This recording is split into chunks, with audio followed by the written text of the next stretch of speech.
Глава 716. Подготовка засады. Хань Ли улыбнулся и уверенно сказал: «Неважно.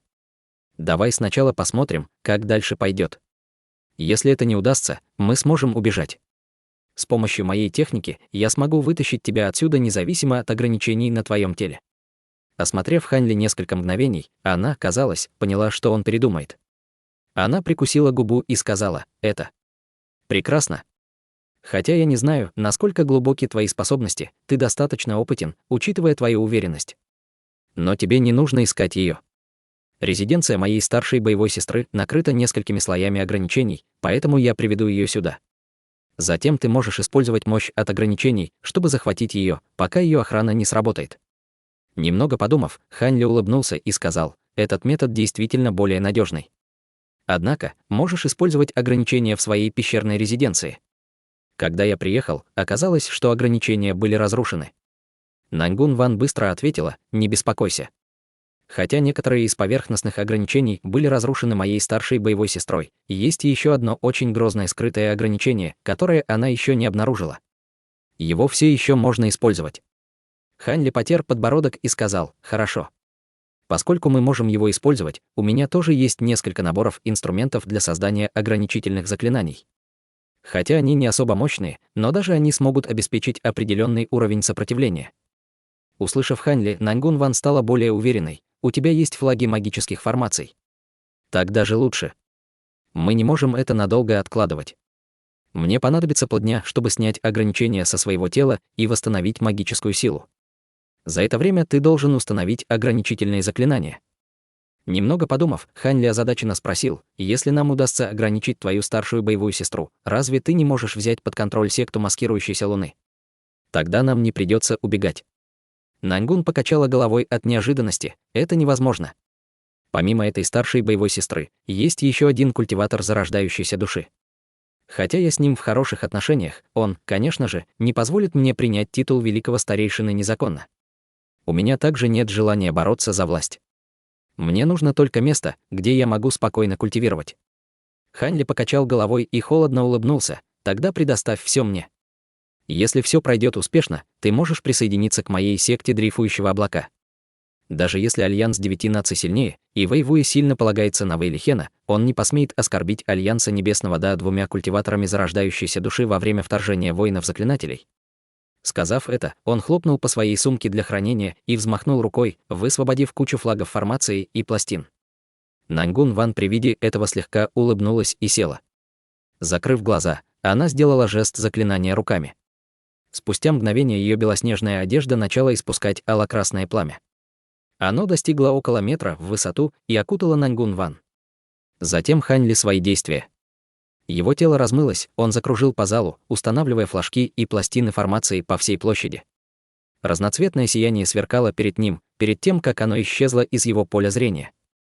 Для установления формаций требовалось мало времени, но для того, чтобы они были достаточно мощными, Хань Ли пришлось установить их по всей площади зала. Кроме того, он старался скрытно разместить ограничительные заклинания, чтобы их было сложно заметить. Эти флажки и пластины Хань Ли изготовил, когда был культиватором формирования ядра. Они не могли остановить даже культиваторов формирования ядра, не говоря уже о культиваторах зарождающейся души. Однако у Хань Ли на них и не возлагал большой надежды. Установив все заклинания, он пробормотал про себя и внезапно потянул рукав. Полоса белого света выстрелила из его рукава, облетела вокруг Хань Ли и опустилась перед ним в виде белой лисицы. Серебряная луна проговорила: «Мастер, вы не боитесь, что госпожа Нангун будет ревновать вас ко мне, если увидит?» Хань Ли вскинул брови от удивления: кто станет ревновать к артефактному духу, как ты? Скоро я столкнусь с культиватором средней стадии зарождающейся души, и я не могу позволить ей бежать. Хотя у меня есть кое-какие ограничительные заклинания, мне все равно понадобится твоя помощь. Культиватор средней стадии зарождающейся души не сравнить с культиватором на ранней стадии. Трудно будет одолеть ее, даже если я буду использовать всю свою силу». Серебряная луна быстро ответила: «Мастер, как я должна помочь вам?» Хань Ли взял нечто из своей сумки для хранения и передал это серебряной луне: «Все просто. Используйте это сокровище в подходящий момент. Ты не можешь позволить ей сбежать». Серебряная луна схватила предмет своим когтем и с недоумением сказала: «Вы позволяете мне использовать это?» Хань Ли спокойно сказал: «Верно. Поскольку ты контролируешь этот элемент, у тебя больше возможностей его использовать, чем у меня. Конечно, ты можешь его использовать лишь непродолжительный промежуток времени. В конце концов, артефактные духи не могут контролировать другие сокровища в течение длительного периода времени. Серебряная луна опустила голову и уныло сказала: «Я понимаю». Однако она также несколько раз погладила этот предмет, словно влюбилась в него. Сердце Хань Ли дрогнуло при виде этого.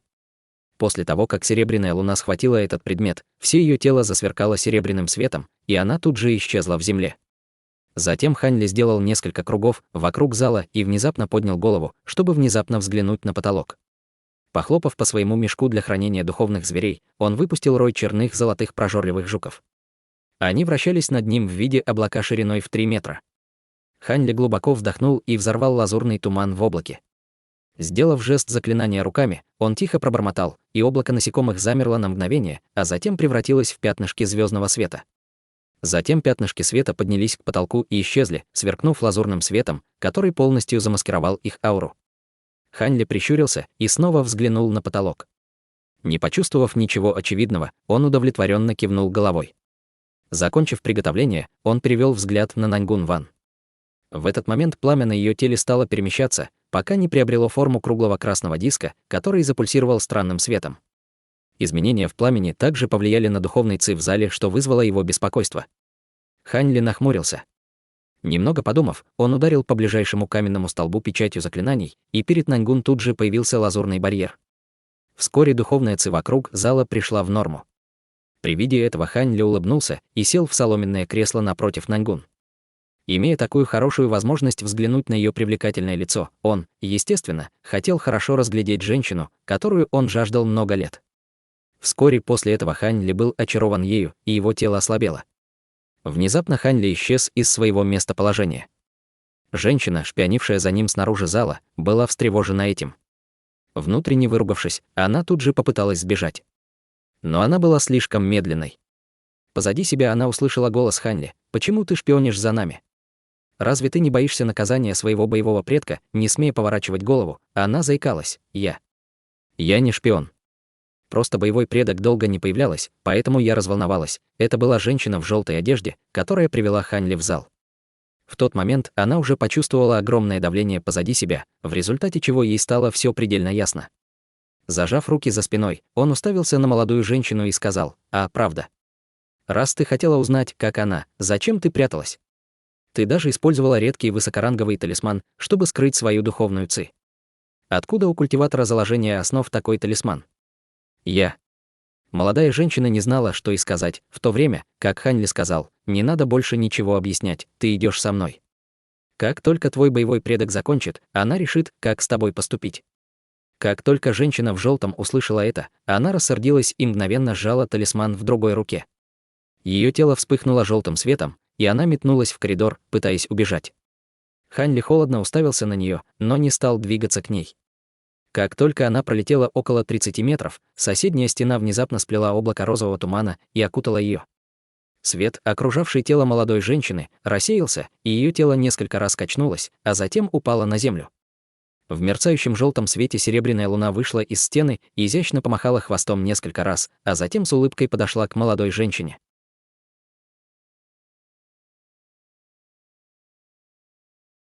Глава 717. Засада. Зал Солнца был резиденцией великого старейшины в течение многих поколений секты маскирующейся Луны.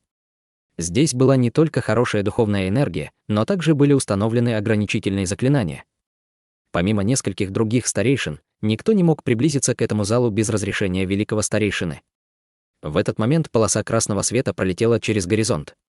Она сделала несколько кругов вокруг зала Солнца и вошла без препятствий. Красный свет прошел через несколько уровней ограничений так, будто их не было, и вошел в боковую комнату после нескольких поворотов. В комнате была изящная женщина, медитирующая на молитвенном коврике. Ее кожа, казалось, была белоснежной, а на вид ей было лет 20. Ее тело испускало ледяную ци. В тот момент, когда перед женщиной появился красный свет, она медленно открыла глаза и нахмурилась. Она поманила красный свет, который тут же упал ей в руку. Ледяная женщина уставилась на пламя и безмолвно перевернула ее руку, погасив ее. Что она задумала? Сама зовет меня навстречу. Но ее тон такой нежный, что мне лучше сходить и посмотреть. Ледяная женщина решительно покинула зал солнца, превратившись в полоску белого света. Вскоре после этого женщина прибыла к пещерной резиденции Наньгун-Ван. Опустившись на землю, она осмотрелась по сторонам. Все выглядело довольно обычным, и ограничения за пределами пещерной резиденции все еще были повреждены. Не заметив ничего странного, она с уверенностью подошла к резиденции пещеры и ударила по каменной двери белой печатью заклинаний, открыв ее по своему усмотрению. Затем ледяная женщина спокойно вошла без единого слова. «Я отдаю свое почтение боевому предку». Женщина в желтой одежде, стоявшая за каменной дверью, тут же поклонилась ледяной женщине, как только она появилась. Ледяная женщина мельком взглянула на нее и безразлично сказала: «Кажется, твоя культивация прогрессировала с тех пор, как я видел тебя в последний раз. Кажется, ты уже использовала эти лекарственные таблетки, что я тебе дала». Сказав это, она вошла глубже в пещерную резиденцию. Женщина в желтом опустила голову и быстро ответила: «Большое спасибо за лекарственные таблетки, боевой предок. Без вас я не смогла бы так быстро прогрессировать». «Хорошо, что ты это понимаешь. Происходило ли что-нибудь странное в пещерной резиденции младшей боевой сестры Наньгун?» «Ничего особенного», — уважительно ответила молодая женщина. Она виделась с учеником из секты, но больше ничего происходило. Твой боевой дядя Лан уже рассказал мне об этом в талисмане передачи голоса. Какой подарок принес этот ученик? Он уже ушел. Этот ученик был обычным низкоранговым управляющим секты. Он уже ушел несколько часов назад. Получив подарок, боевой предок Наньлун стала выглядеть несколько несчастной. Лицо ледяной женщины взбудоражилось, услышав это. Что? Какой подарок мог расстроить ее? Женщина в желтом еще более опустила голову и произнесла каждое слово с расстановкой. Это был просто магический инструмент, серебряный меч. Боевой предок Наньлун почувствовала себя неловко, увидев его. Немного помолчав, на лице ледяной женщины появилось удивление, и она сказала: «Скорее всего, это был бродячий культиватор, с которым младшая боевая сестра Наньгун подружилась во время путешествия. В этом нет ничего странного. Вы верно говорите, боевой предок». Когда боевой предок Наньгун получила серебряный меч, она надолго задумалась. Затем она решила отправить вам талисман с передачей голоса. Меня действительно это удивило. Задумчиво произнесла ледяная женщина. Затем она сказала: «Продолжай следить за ней. С ее ограниченной культивацией, высокоранговый талисман, что я дала тебе, позволит шпионить за ней и оставаться незамеченной. Пока ты хорошо выполняешь эту задачу, я хорошо вознагражу тебя». К тому времени, когда было сказано, они уже прибыли в пределы главного зала. «Как вы прикажете, боевой предок?» «Боевой предок Наньгун ждет вас в зале». Женщина в желтом проговорила это тихо и направилась ко входу в зал. Ледяная женщина сначала хотела было осмотреться, прежде чем входить, как вдруг услышала голос Наньгун, старшая боевая сестра. «Заходи. Я много думала об этом, и мне придется согласиться на это с одним условием. Но ты должна пообещать мне кое-что». Ее голос звучал исключительно спокойно.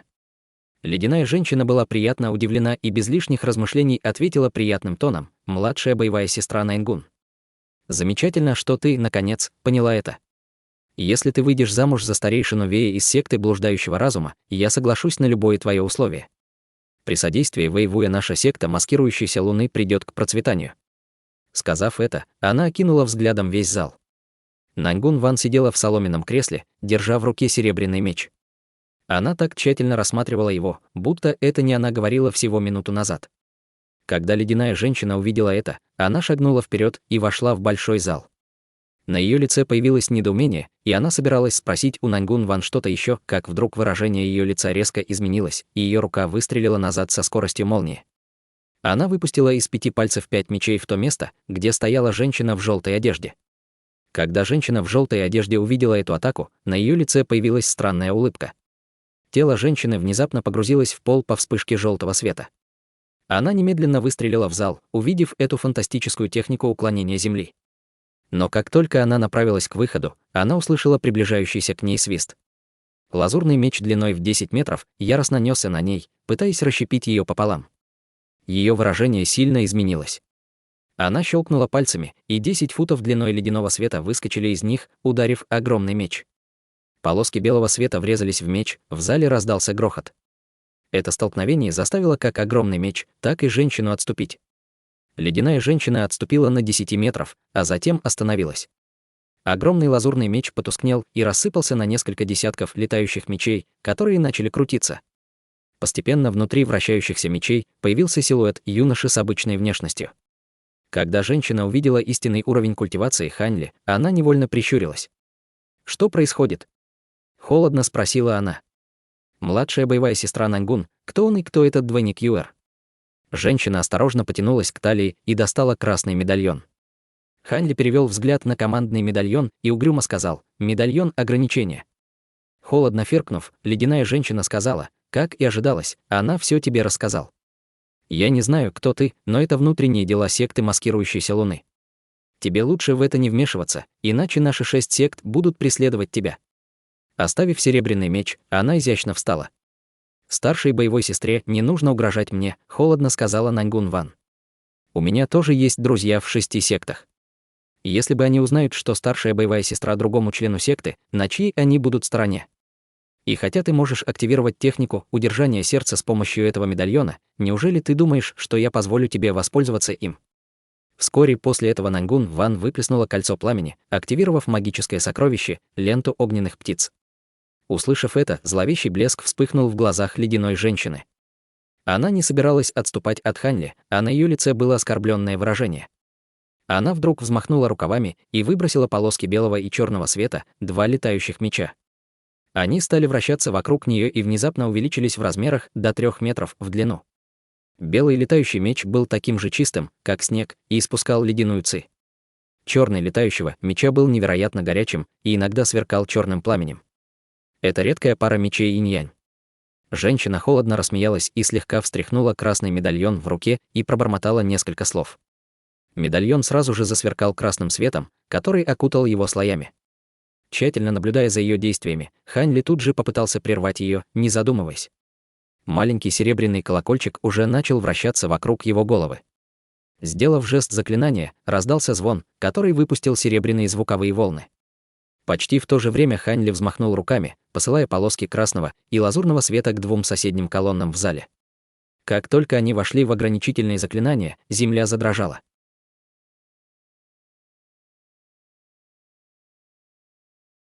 Глава 718. Зеркало статического света. Нити красных и лазурных огней начали мелькать во всех концах зала и последовали за серебряными звуковыми волнами, охватив ледяную женщину. Перед встречными атаками женщина просто направила на 2 своих меча. Мечи засверкали черным и белым светом, а затем стали вращаться в воздухе, высвобождая ледяную и обжигающую ци. С белым ледяным ци снаружи и черным поджиганием ци внутри они образовали странный световой барьер вокруг женщины. Когда звуковые волны ударили по барьеру, он полностью поглотил их. Но вскоре после этого красные и лазурные огни от ограничительных заклинаний зала окутали барьер. В этот момент Наньгун Ван приняла решение. Раздался взрыв, и красная лента превратилась в огромный огненный шар и стала испускать огромное давление. Затем она взмахнула рукой, и на ее руке вспыхнул тусклый алый свет, и она исчезла из поля зрения. Если бы не мощное духовное чутье Хань Ли, он бы не смог видеть ее подкрадывание. Раздался гул, который сменился на яркую вспышку. «Кто мог подумать, что ты будешь использовать дьявольский убийственный рог?» — закричала она, ее лицо исказилось от ярости и тревоги. «Отлично сработано. Я всегда думала, что ты использовала их все, так что не ожидала, что тебе удалось сохранить его». Женщина, похоже, немного пострадала, но ее жизненная сила все еще была сильной. Хань Ли знал, что она получила незначительную травму, и что Наньгун Ван только хотела уничтожить медальон ограничения в руках ледяной женщины. После того, как Хань Ли активировал ограничение в зале, он взмахнул руку и вынул угольно-черную гору 1000 слоев. Он подбросил ее в воздух и быстро активировал ее серией жестов заклинаний. Появившись на мгновение в ловушке ограничений, группа алой ленты выстрелили в ледяную женщину в виде пламени. Но в этот момент 8 пламенных питонов зацепились с ними, ограничив их движение. В зале появилось ревущее море пламени. В этот момент гора расширилась и стала 20 метров в высоту. Только Хань Ли собирался командовать сокровищем, он увидел, как из пламени вспыхнули радужные лучи. Будь то пламя или свет, все, что было поражено этим лучом света, не могло противостоять ему. Внезапно послышалось клацанье, и луч света остановился на спиралевидном огненном кольце лент, полностью заблокировав его. Зеркало статического света. Хань Ли прищурился с торжественным выражением на лице.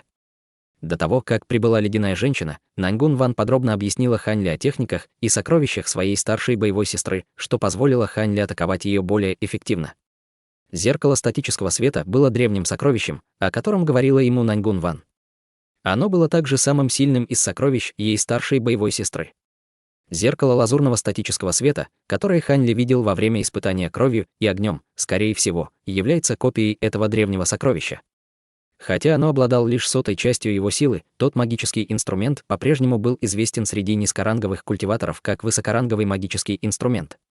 Лазурные ограничения и пламя были отброшены подавляющей силой светового луча, что сделало их совершенно неэффективными. В результате ледяная женщина снова появилась. Внутри своего черно-белого барьера она держала зеркало в одной руке, а другой стороной делала жест заклинания. Взгляд Хань Ли вспыхнул и на мгновение сосредоточился на знаменитом зеркале в ее руке. Зеркало было небольшим и выглядело так же, как зеркало лазурного статического света. Однако оно светило темно-черным светом, что выглядело довольно жутко. Луч радужного света, который излучало зеркало, придавал зрелищу невероятно суровый контраст. Рука в жесте заклинания была окровавлена, и медальон ограничения, который она изначально держала, исчез без следа. Поистине непостижимо, как она получила травму через барьер. Этот дьявольский убийственный рог довольно эффективен. Однако и Хань Ли не бездельничал, пока магические сокровища Наньгун Ван были заблокированы зеркалом. Он молча указал на Черную гору, и она исчезла со слабым трепетом. Через мгновение она снова появилась над ледяной женщиной и начал падать с огромным ускорением.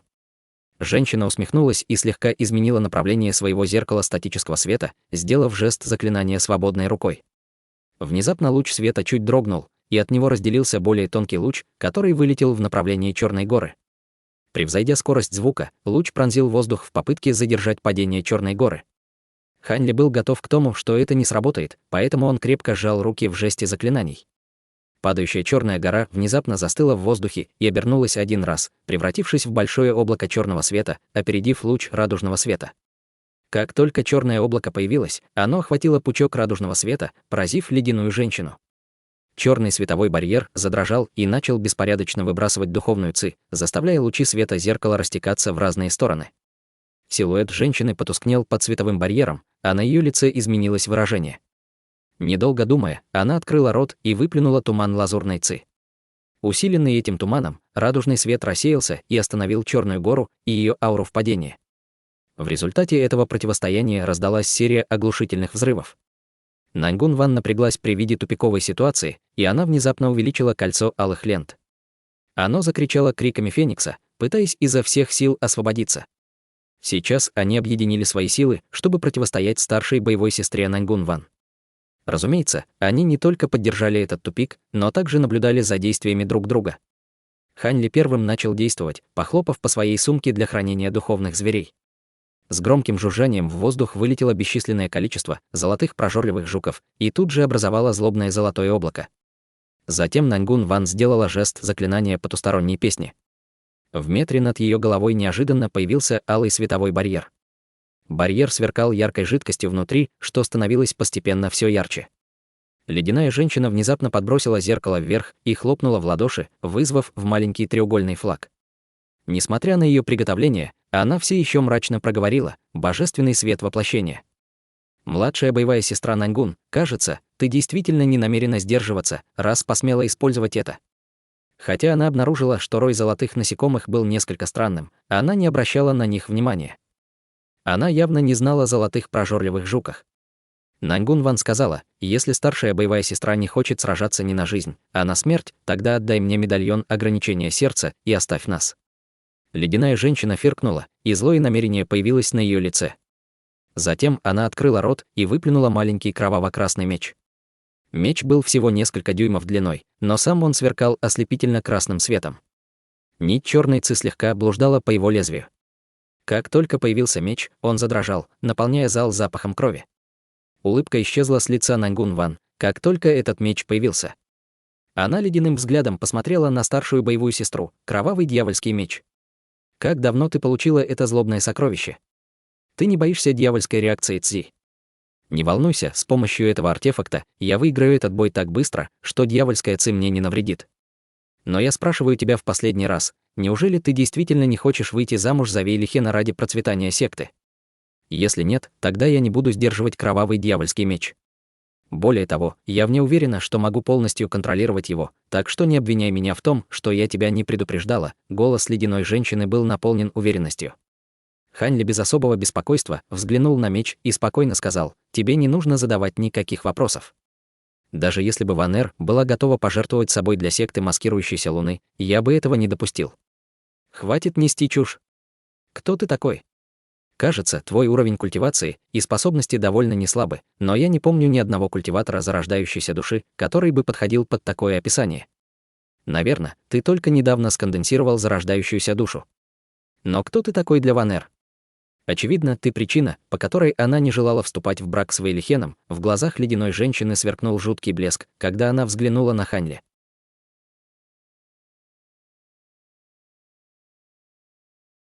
Глава 719. Кровавый дьявольский меч. Хань Ли ответил неторопливым тоном: «Неважно, кто я, но важно, почему ты так упрямствуешь. Просто отдай нам медальон ограничения сердца, и мы тут же освободим тебя. Я совсем не боюсь кровавого дьявольского меча, хотя я не знаю, что это. Но лучше тебе не полагаться только на него». Ледяная женщина зловеще уставилась на Хань Ли и скривила губы: «Ты переоцениваешь себя. Если бы ты знал о кровавом дьявольском мече, ты бы не был таким смелым. Сначала я убью тебя и посмотрю, изменит ли младшая боевая сестра Наньгун свое решение». Сказав это, он прикусила кончик языка и облизала меч в ее руке. По вспышке малинного света меч увеличился в длину до метра. Запах крови, который он источал, становился все более отвратительным и резким. Ледяная женщина, не обращая на это внимания, схватила рукоятку меча, которая тут же стала сверкать ярким светом, когда женщина стала вливать в нее свою духовную силу. «Быстрее! Мы не можем позволить ей атаковать первой». Будучи не в силах сохраняться спокойствие, Наньгун Ван закричала Хань Ли в ужасе. Она много знала о том, каким ужасным был кровавый дьявольский меч, и не верила словам Хань Ли. Прежде чем она смогла закончить сгущать свой божественный свет воплощения, она указала на огромный барьер света над ее головой. Купол света задрожал и начал быстро вращаться. Спустя мгновение великолепный изумрудно-зеленый свет метнулся в ледяную женщину. Ледяная женщина при виде этого небрежно взмахнула рукой и выбросила треугольный флаг. Когда флаг покинул ее руку, он превратился в большое облако жуткого зеленого тумана и перехватил атаку. Как только луч изумрудного света ударил по зеленому туману, внезапно появился огненный изумрудный световой дракон. Изумрудный дракон внезапно пробился сквозь туман, пытаясь разогнать его. Однако туман окутал дракона, не давая ему возможности высвободиться. Наньгун Ван нахмурилась, а на лице ледяной женщины появилась радость. Ледяная женщина взмахнула малиновым мечом, и меч засвистел над головой Хань Ли. За этим последовала пространственная флуктуация, несущая к нему трехметровую волну ци меча. Ци меча была наполнена зловещей аурой, и она продвигалась вперед без ограничений. После того, как ледяная женщина использовала большую часть своей силы в этой атаке, ее цвет лица несколько раз изменился. Затем, в мгновение ока, малиновый меч вернулся к своему первоначальному размеру. Когда ци меча передвигалась по воздуху, близлежащая духовная ци стекалась к нему со всех сторон, таща кровавый ци меча вперед и скрывая его. Хань Ли внезапно почувствовал огромное давление по всему своему телу. Он не мог пошевелить даже пальцем, не говоря уже о том, чтобы использовать техники. Он мог только смотреть на ци меча, которая медленно направлялась к нему. При виде этого лицо Наньгун Ван побледнело, а ее старшая боевая сестра ухмыльнулась. Оба они полагали, что Хань Ли грозит большая опасность, но Хань Ли только глубоко вздохнул, глядя на кровавую ци меча. Внезапно послышался грохот, и вокруг Хань Ли появилась сеть золотой молнии. Ледяная женщина была ошеломлена. Прежде чем она успела даже отреагировать, по кровавой ци меча ударила молния. Раздался мощный грохот, когда божественная молния и кровавая ци столкнулись. Несмотря на все попытки ци меча прорваться через золотую сеть, он мог прорваться через нее. Вместо этого золотая сеть стала опутывать меч, словно рыба попалась в золотые сети. Затем сеть божественной дьявольской молнии вокруг Хань Ли исчезла, так только полностью окутала ци меча. Хань Ли взглянул на скованный молнией ци меча в воздухе с удивлением. Божественная дьявольская молния, казалось, быстро поглощалась, пытаясь сдержать ци меча, несмотря на ее мощь. Если бы он не выпустил треть своих запасов молнии, вполне возможно, что он не смог бы сдержать эту злобную ци меча. Фактически, это был первый раз, когда он даже встретил злобное сокровище дьявольского да, которое он не смог починить божественной дьявольской молнией. Но если бы это продолжилось, и кровавая ци меча, и божественная дьявольская молния, скорее всего, были бы рассеяны. Разумеется, Хань Ли не мог позволить этому случиться. С этой мыслью Хан Ли поднял руки с угрюмым выражением на лице и, яростно выпустив 2 чрезвычайно плотных вспышки молнии в золотую сеть, которая уже сдерживала кровавую ци меча. Благодаря этому усилению золотая молния смогла победить ци меча, оставив лишь небольшое облачко кровавого тумана в воздухе. Без каких-либо дальнейших размышлений Хань Ли указал на золотую молнию в воздухе, и она конденсировалась в золотой туман, который затем превратился в золотой шар размером с большой палец. Золотой шар тут же упал ему в руки, и Хань Ли бесцеремонно взглянул на женщину напротив него. Это зрелище ошеломило ледяную женщину, а она своим глазам не поверила при виде этого. Наньгун Ван тоже была потрясена до такой степени, что у нее челюсть отвисла. Зная истинную силу кровавого дьявольского меча, обе женщины посчитали произошедшее за гранью их ожиданий. С тех пор, как этот меч появился в небесном южной региона, никто не знал, был ли он древним или магическим сокровищем. Этот меч был похож на обычное магическое сокровище, благодаря которому его можно было держать в пределах своего тела, но хозяин не мог его усовершенствовать, подобно древнему сокровищу. Несмотря на это, он демонстрировал удивительную силу. За исключением какой-либо вовремя активированной пространственной техники не было способа заблокировать этот меч. Любые техники или магические сокровища, используемые для блокировки атаки, скорее всего, расщеплялись на 2 части. Для того, кто использовал меч, тоже были свои опасности, и если они не использовали большое количество сущности крови и жизненной силы, чтобы активировать его, их бы ждала ужасная побочная реакция дьявольской ци. Это было потому, что истинная сущность тела хозяина портилась от использования этого меча. Если бы накопилось слишком много дьявольской сущности, можно было бы испытать побочную реакцию дьявольской ци.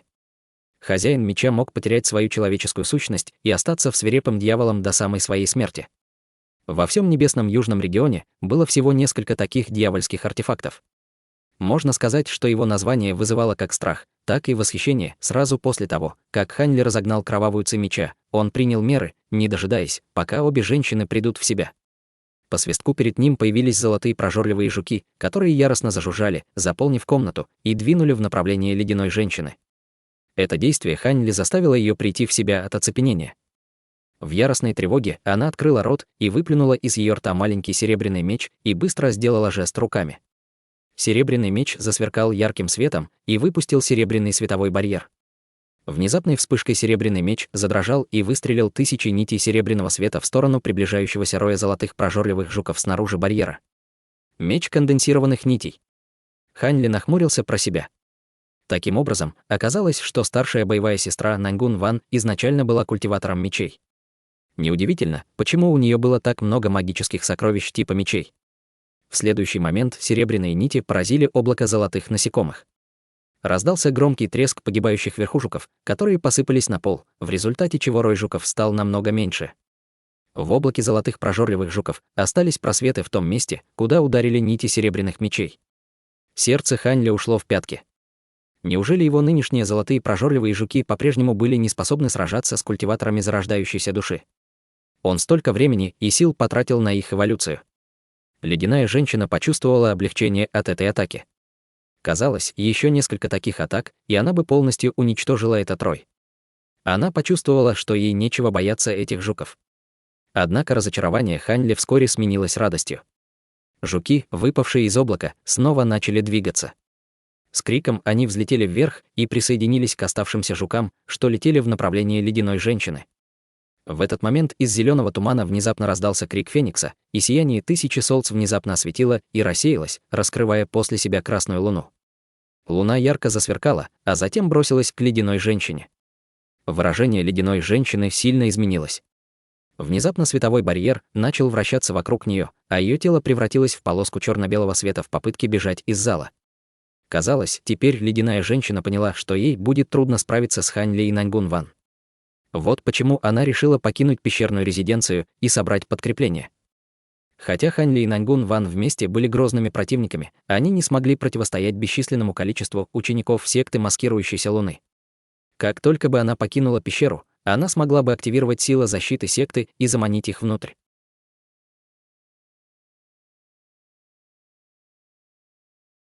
Глава 720. Другое кольцо. Алая Луна Наньгун Ван не могла догнать ее старшую боевую сестру, в результате чего та воспользовалась возможностью взлететь вверх и атаковать ее. С приглушенным ударом с потолка запульсировал красный свет, но он остался целым, только несколько искр слетели вниз. Ледяная женщина была ошеломлена. Прежде чем она поняла, что случилось, крыша засверкала светом, и из-под нее появились трехцветные жуки.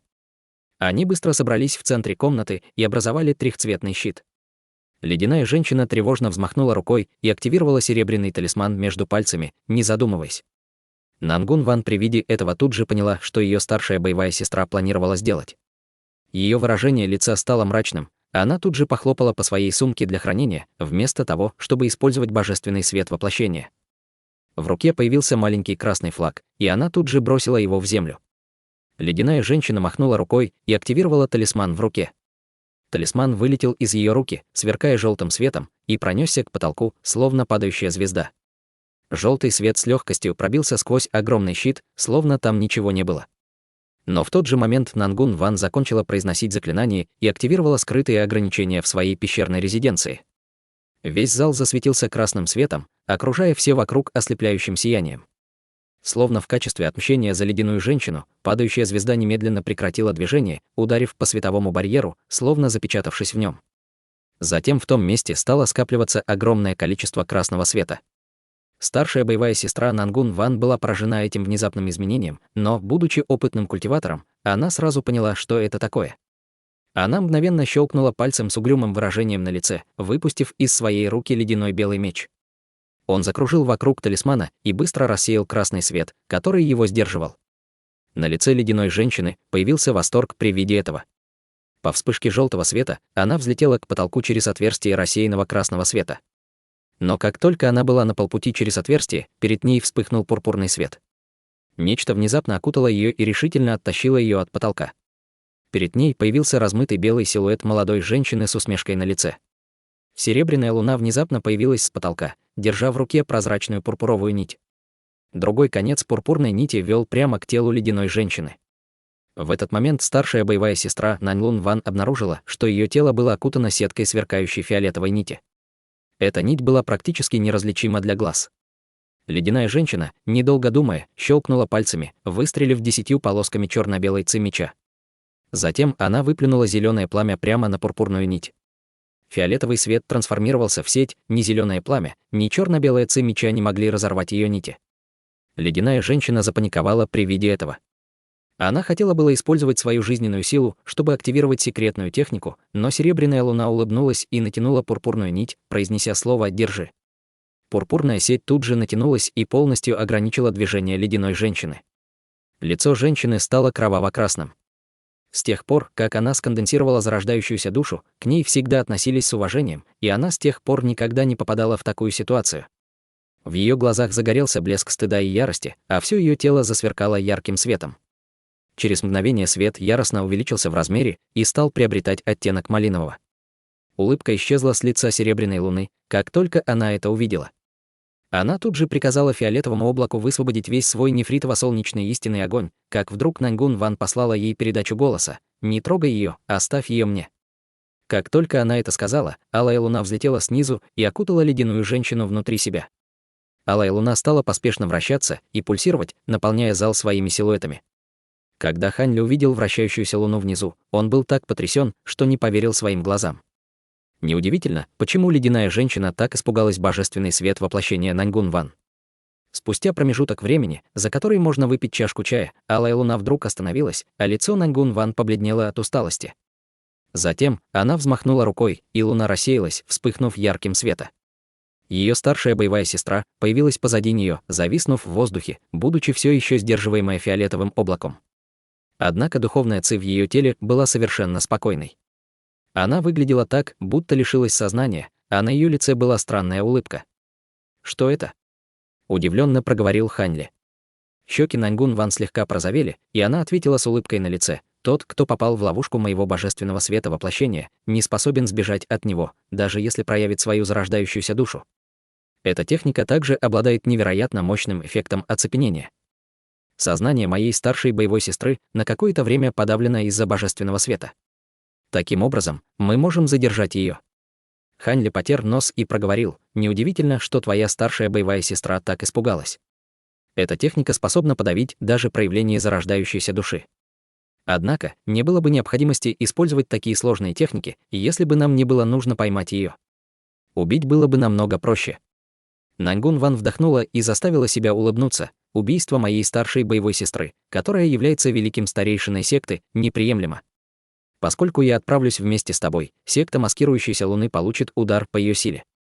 Хотя мы ее не убьем, секта все равно станет калекой. Бывший великий старейшина секты относился ко мне с большой добротой.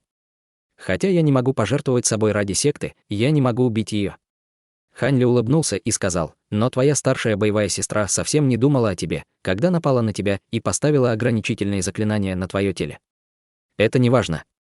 Поскольку я пощадила ее жизнь, можно считать, что мой долг перед мастером секты погашен. Теперь я не буду чувствовать себя неловко, если уйду вместе с тобой. Однако последняя битва была действительно опасной. Я действительно не знала, что старшая боевая сестра владела этим мощным дьявольским артефактом, кровавым дьявольским мечом. Это чуть не погубило нас, и если бы я знала об этом раньше, взгляд Нангун Ван стал несколько странным. Однако Хань Ли просто улыбнулся и не проявил к ее словам ни малейшего беспокойства. Это не важно, ведь кровавый дьявольский меч не смог ни навредить, не так ли? В любом случае, давай быстрее заберем у нее медальон ограничения и покинем это место. Нангун Ван кивнула головой в ответ. Серебряная луна взмахнула рукой, дезактивировав фиолетовое облако вокруг ледяной женщины. Нангун Ван сделала несколько шагов вперед и похлопала по телу ее старшей боевой сестры, наложив на нее несколько ограничений. Затем она потянулась к темно-зеленой сумке на ее талии и осторожно потрясла ее. По вспышке яркого света на пол упало множество предметов. Хань Ли с любопытством подошел при виде этого.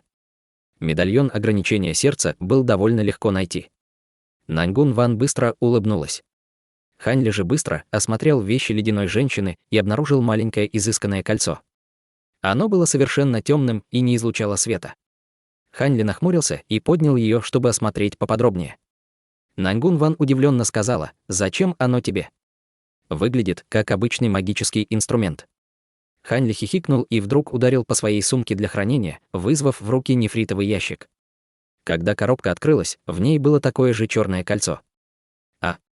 Нангун Ван невольно удивилась. Хань Ли взял оба кольца и почувствовал, что в них обоих нет ци. Затем он положил оба кольца обратно в коробку и вернул ее в сумку для хранения. Нангун Ван сладко улыбнулась, но ничего не сказала. Затем она перевела взгляд с кучи предметов и подошла к старшей боевой сестре. По вспышке красного света на ее руке она коснулся ее головы, закрыв глаза. Хань Ли молча улыбнулся при виде этого. Через мгновение Нангун Ван открыла глаза и подняла руку, обнажив кровавый дьявольский меч. Нангун Ван мельком взглянула на меч и бросила его Хань Ли. Этот дьявольский артефакт могущественный доказал, что он будет нам большой угрозой, если мы оставим его здесь. Пока я не способна использовать этот предмет, ты можешь удержать его своей золотой молнией. Оставь его у себя.